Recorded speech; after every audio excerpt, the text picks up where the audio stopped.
जय जगन्नाथ बंधुगण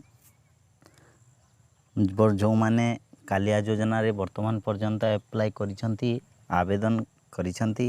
रिजेक्ट हो जाइछि किंबा कौनसी कारणवशतः रिजेक्ट हो जाइछि सेमानंक पई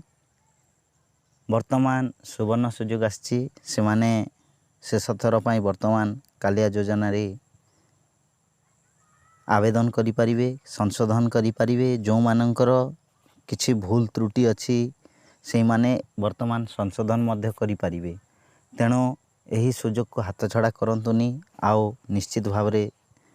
करेक्शन करे नियंतु करेक्शन करिवा पई आपण माने जो सब डॉक्यूमेंट दरकार से सब डॉक्यूमेंट आपण मान को एठी देबाक पड़िबो आओ यही योजना वर्तमान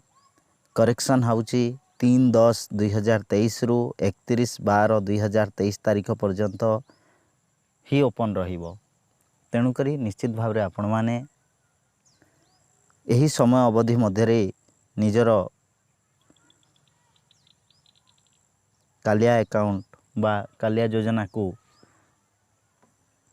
आवेदन करंतु आउ सुविधा लाभ करंतु।